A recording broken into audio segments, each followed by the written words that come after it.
Okay, we're going to look at the next passage, which is called Caving. This was written by Robert, and he wrote it about overcoming a fear.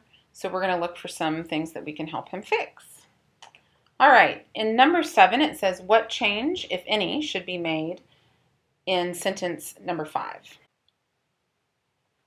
Okay, so let's take a look at sentence number 5. I was uncomfortable in small spaces, comma, and afraid that we might get lost. All right, I've got a comma and a conjunction, and I'm trying to remember what the rule is for that. If I have a comma and a conjunction, I can connect two complete sentences together. So is this two complete sentences? I was uncomfortable in small spaces. That's a complete sentence. Afraid that we might get lost. That's not a complete sentence because it doesn't tell who was afraid. So I'm connecting a complete sentence with an incomplete sentence or a fragment. I don't need a comma and a conjunction. I just need a conjunction for that.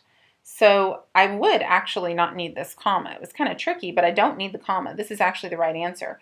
If I plug all these other ones in, it doesn't make sense. If I change and to I was uncomfortable in small spaces, I was afraid that we might get lost, then I'm connecting two complete sentences with just a comma. I don't have the conjunction anymore. Change we to you.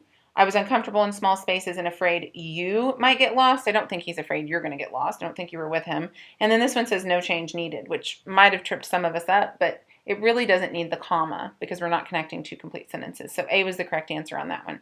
Go ahead and mark it with a check or an X. All right, number 8. What change, if any, should be made in sentence 12? Well, we're definitely going to have to look at sentence 12 to try and figure this out. So let's see if I can get them on the screen at the same time. All right, sentence 12. Here we go. As we walked, the ceiling dropped lower and lower until we had to crawl on our hands and knees. Okay, I'm going to pay attention to this comma. Why is that comma there? Well, this is a subordinating conjunction. This is a dependent clause, as we walked. That's not a complete thought. If I got rid of as, we walked, actually is a complete sentence. But when I put as in front of it, I'm going to tell you, as we did this, something else happened. So that actually makes sense with the comma there. So I don't think that's the problem. Change dropped with 2 P's to droped with 1 P. We know that's not right because dropped is spelled correctly. We've got a short vowel, which is making an ah sound, and it needs a double consonant. So that one can't be right. Change until with 2 L's to until with just 1 L. You know, I'm thinking when I spell till, it is spelled like that. But when I spell until, I think it only has 1 L.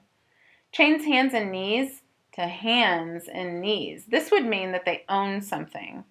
I don't think the hands and knees own anything here. They crawl on our hands and knees. Yeah, they don't own anything, so it can't be that one. This one says make no change, but I think the change we need to make is actually here. This one was kind of tricky because there were 2 spelling options, and we just kind of had to know which one was right. Until doesn't have a double L. It only has 1 L, so that was the correct answer. Go ahead and give yourself a check if you got it right. Okay, number 9. What change, if any... Okay, go ahead. No, it's okay. I was in the other room and they were... Okay, we're going to now read number 9. What change, if any, should be made to sentence 15? All right, let's read sentence 15. Here it is. The light from my headlamp shone that we were in an enormous room.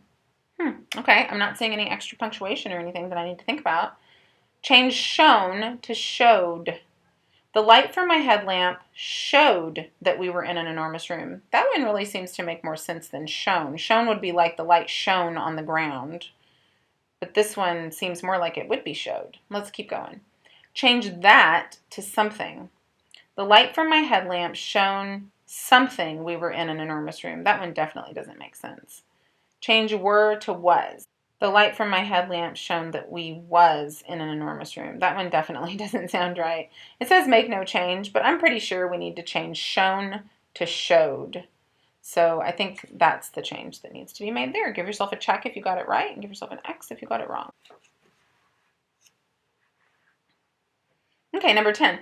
What is the correct way to write sentences 19 and 20? Okay, this one actually says they're written correct as they are, so we can read it and see if we think it is. Dad suggested that we sit on a rock. That one looks fine. and turn off our headlamps. It's not this one because we're not going to start that sentence with and. That's not going to be right. Dad suggested that we sit on a rock. We turned off our headlamps. This is a complete sentence. This is a complete sentence. Here's my subject. I can't connect two complete sentences with just a comma. It's not that one. Dad suggested that we sit on a rock and turn off our headlamps. Okay, I've got just a conjunction. This is a complete sentence.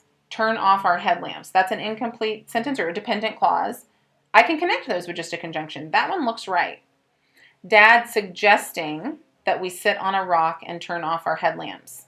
That one doesn't make any sense. It's not happening right now. It's past tense. This is the right answer. This one makes no sense. You can connect a dependent and independent clause with just a conjunction. So B is the correct answer on that one. All right, number 11. What is the correct way to write sentences 29 and 30? So we're going to look up here, 29 and 30. Slowly we begin to crawl. We traveled the same path, but this time I felt different. Okay, it says it's correct as it is. Slowly we began to crawl. We traveled the same path, comma, but this time I felt different. Okay, I've got a comma, I've got a conjunction. That's used to connect two complete sentences together. This time I felt different is a complete sentence. We traveled the same path is a complete sentence.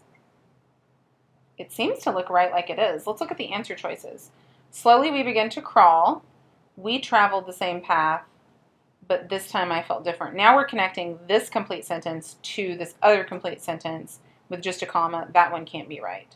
Slowly we began to crawl, traveling the same path, but feeling different this time. That one just sounds really weird. We wouldn't change it to feeling.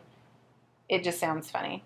Slowly we begin to crawl and travel the same path. We've got a comma and a conjunction, and this isn't a complete sentence, so we wouldn't connect those two with a comma and a conjunction. And then here we're starting with a conjunction, but feeling different this time isn't a complete sentence by itself. So it has to be right the way that it's written, okay? Number 12, we're going to look at sentence 32 to see which change should be made. Here is, where is it? There it is, sentence 32. I took the time to look around and appreciate the beauty of the rock walls. Change took to tooken. I took in the time? Obviously not. Insert a comma after around. I took the time to look around and appreciate the beauty of the rock walls. The only reason that comma would go there is if I was connecting two complete sentences with a comma and a conjunction. I took the time to look around, complete sentence. Appreciate the beauty of the rock walls. Not complete sentence. It can't be that one. Change beauty to beautiful. I took the time to look around and appreciate the beautiful of the rock walls. Definitely not. Change wall with an apostrophe S to wall that is just plural. What does the apostrophe mean? It means it's possessive. Appreciate the beauty of the rock walls. The walls don't own anything. They're plural. There's more than one wall, so this is the correct one. It's D. Whoops, sorry. Okay. Let's look at our next passage.